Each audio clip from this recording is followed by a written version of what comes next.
Buenos días amigos, abordamos ya el último de los vídeos que dedicaré al curso 1938-39 de los seminarios impartidos por Alexandre Kojève en la Escuela de Estudios Prácticos Avanzados de París, con el que vamos a poner ya fin a esta prolija sucesión de vídeos que hemos dedicado al libro Introducción a la lectura de Hegel en la edición castellana de Trotta, obra de Alexandre Kojève, a partir de los apuntes, las notas dispersas tomadas de sus clases por algunos de sus alumnos y recogidas especialmente por Raymond Queneau.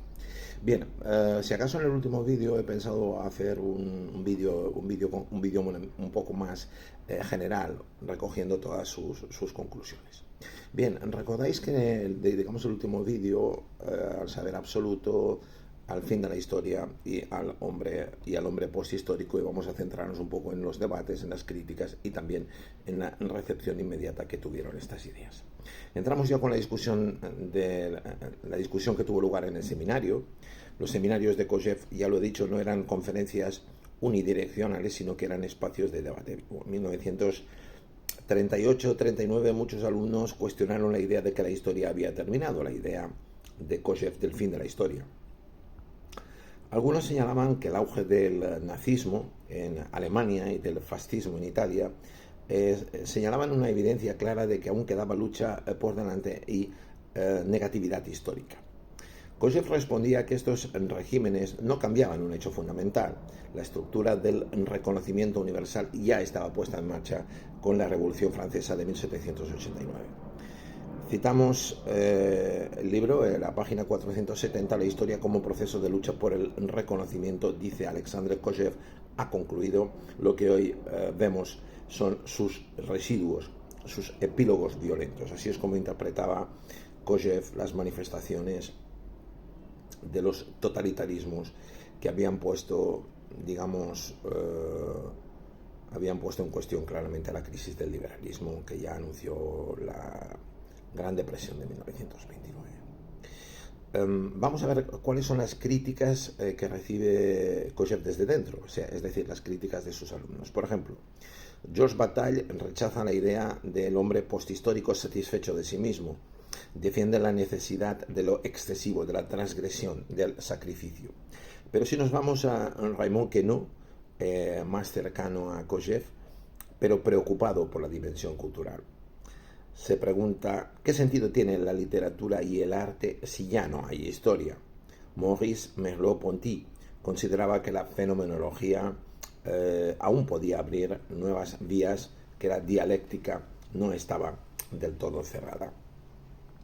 Jacques Lacan llevó la idea del deseo y de la falta hacia el psicoanálisis, rechazando el cierre definitivo del sujeto en un animal satisfecho, en un proceso de animalización hacia el que lo llevará Kojève.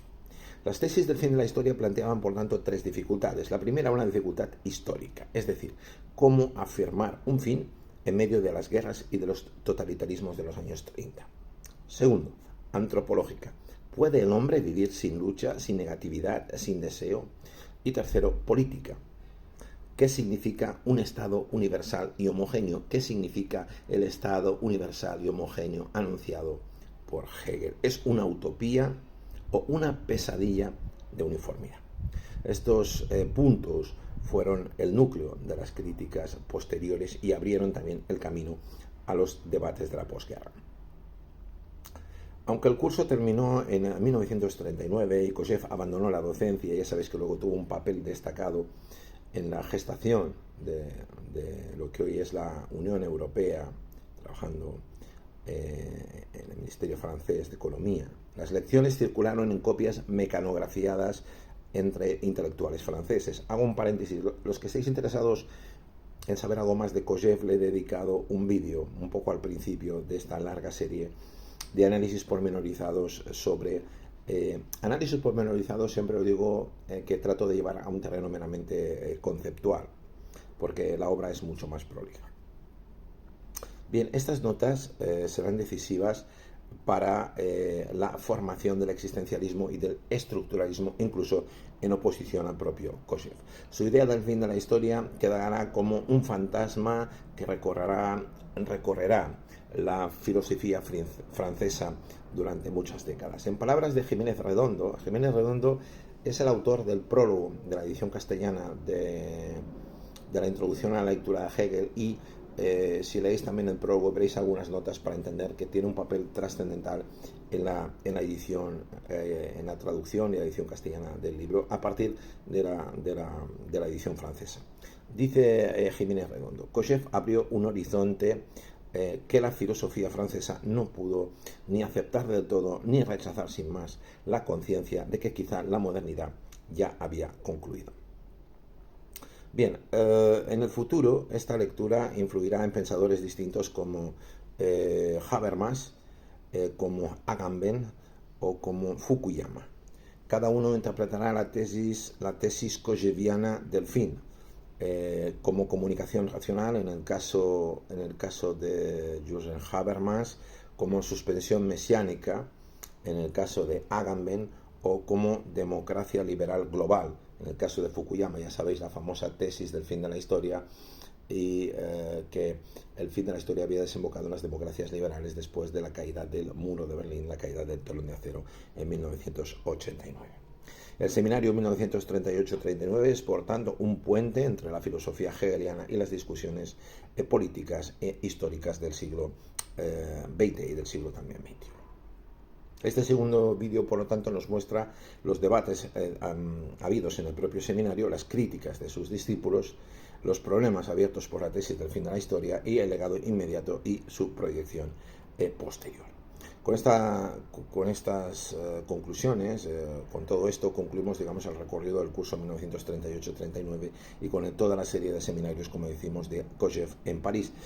No obstante, a los que os habéis quedado con las dudas respecto a lo que ha afirmado de Agamben y de la suspensión mesiánica, bueno, ya sabéis que Giorgio Agamben, nacido en Roma en 1942, es un filósofo italiano, discípulo de Martin Heidegger y de Walter Benjamin, conocido por sus análisis del derecho, la política y la biopolítica.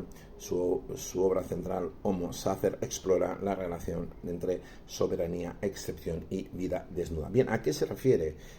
Simplemente para cerrar este pequeño apunte a Agamben al hablar de suspensión mesiánica. Bien, para Agamben la suspensión mesiánica es un tiempo intermedio, es el tiempo que resta entre el presente y la consumación del fin de la historia. No es un cierre, por lo tanto, definitivo de la historia, como en el caso de Alexandre Kojève, sino una interrupción que mantiene abierta la posibilidad de lo nuevo. El mecanismo no concluye, por lo tanto, el mesianismo, quiero decir, no concluye, por lo tanto, la historia, sino que la suspende y la desactiva, impidiendo que se cierre sobre sí misma. Si comparamos, por lo tanto, los dos esquemas, es decir, el esquema kojèviano del fin de la historia y el esquema agambiano, podríamos decir, de la suspensión mesiánica, vemos que en el primero, el esquema de Kojève, parte de la dialéctica hegeliana y la orienta hacia la historia y hacia el fin de la lucha, con la reconciliación final de las dos conciencias. El de Agamben, en cambio, subraya la suspensión mesiánica como interrupción permanente sin un cierre definitivo de la historia. Bien, amigos, hasta aquí este vídeo con el que cerramos ya todos los cursos, y si acaso me he reservado la posibilidad de dedicar un último vídeo a este libro, un último vídeo a Kojève. Espero que os hayáis enamorado un poco de esta obra y hayáis sentido cuanto menos la necesidad de leerla.